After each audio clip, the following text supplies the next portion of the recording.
Hello, guys. This is your host Mohammed with another exciting episode of Humble Hustle.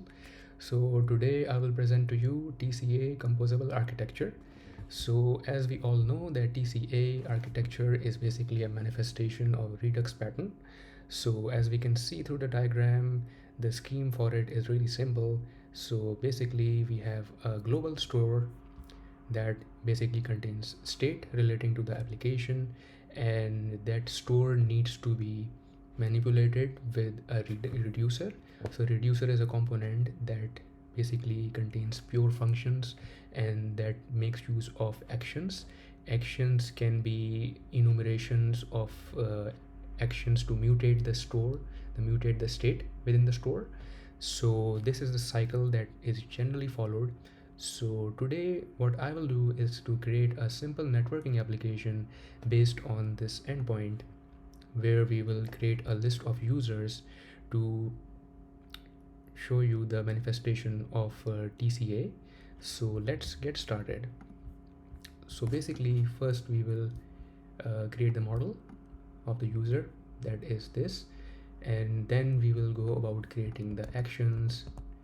So action will typically consist of fetching the user, or if we have successfully fetched the users, or if there is an error in fetching the users list.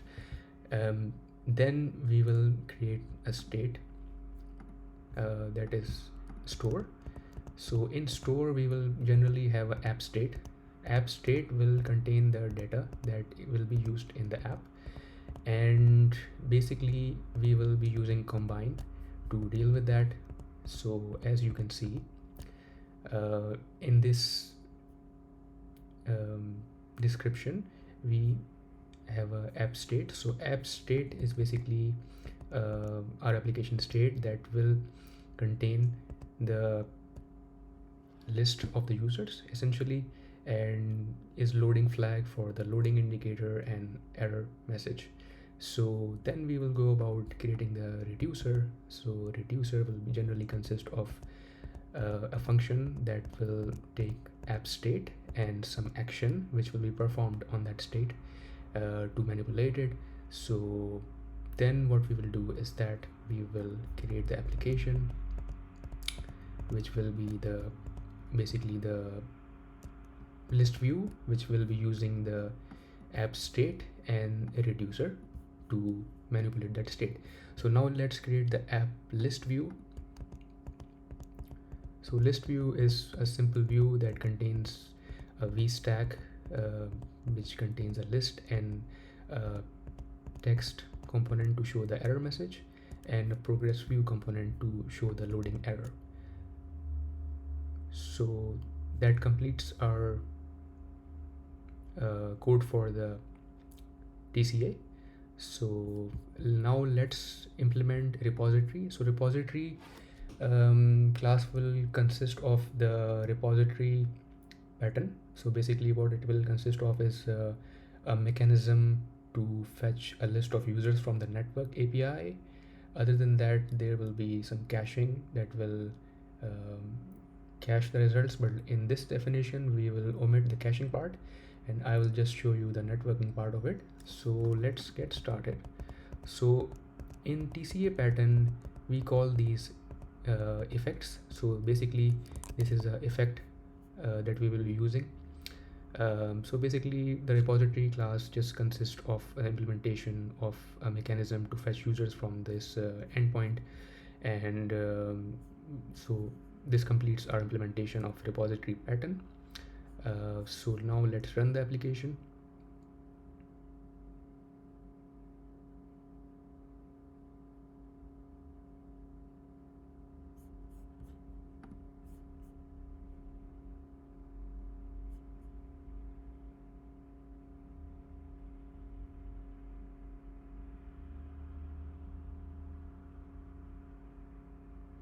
So as we can see, the list of users is fetched and is displayed using the TCA architecture. Now I want to show you how easy it is to test the states, because in this TCA implementation we will be testing the states, that is the states of the store by means of different actions which will essentially mark the unit tests for this application. Apart from that, we will be unit testing our repository component by means of unit testing the mock data. So let's first implement the test for the stores. So basically we have this store, and we have two methods. One will be the success method and one will be the failure. We will be testing both the use cases, the success use case and the failure use case. So basically what is being done here is we are unit testing the success scenario, in which we generally have the store which is fetching the data. That data will be generated from here. From here, as you can see, what we are doing is that we are passing an action that is fetch users to the store, and then we are passing the fetch users success. So this will mark the successful event of data retrieval, and it will be reflected on our test. So let's begin the tests.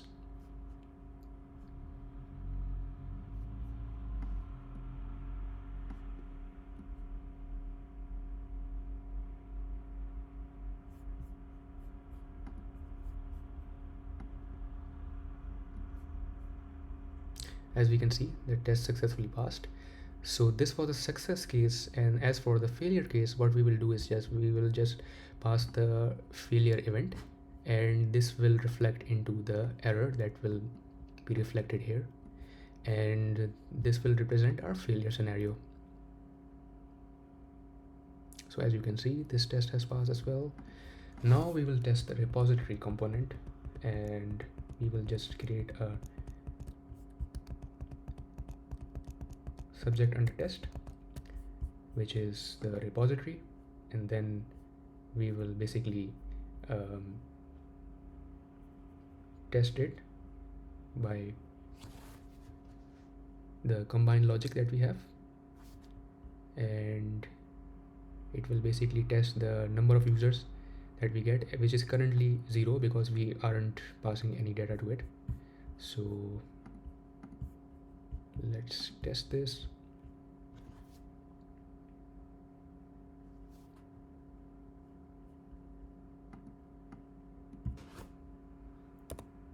Seems it has an issue with the timeout.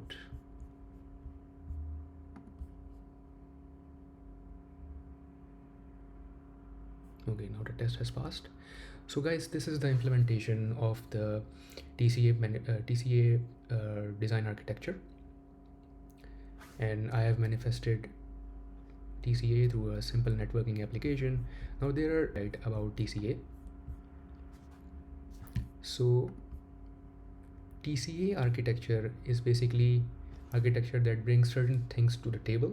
For instance, we can divide the states of our application, which will make it clear for different mutations of the state that are to be carried out, and user will get to see about the state changes of the application from the reducer component. Reducer component will consist of pure functions, and as we have seen here, that our reducer component just contains the logic for state manifestation, and state is mutated with the help of actions. So as we can see from here, that the action enumeration is being passed here, which is causing the state changes. So this is a pure function basically. So basically it makes our application easy to test, and then apart from that, we can handle different side effects. Now side effect here denotes mechanisms like network request, cache requests, and stuff like that. So in our case, as I have told you, the side effect or the effect is this repository. It will tackle with the networking logic and with the caching logic. Over here we are only implementing the networking logic, and then we can see that the states are scoped with regard to the unit, with regard to the use cases of a certain business logic, and all the business logic is contained within the store. So other than that, this design architecture is highly testable, and it's highly scalable. As you have seen that our architecture is quite scalable. Like, we can add new states to the store, and then we can mutate them with the reducer by passing different actions. So yeah, that's all about TCA that I wanted to tell you. Please keep on watching my content, and if you like it, give it a good rating, give it a thumbs up, and subscribe to my channel so that I will be motivated for creating the future content for you. Thank you, and have a nice day.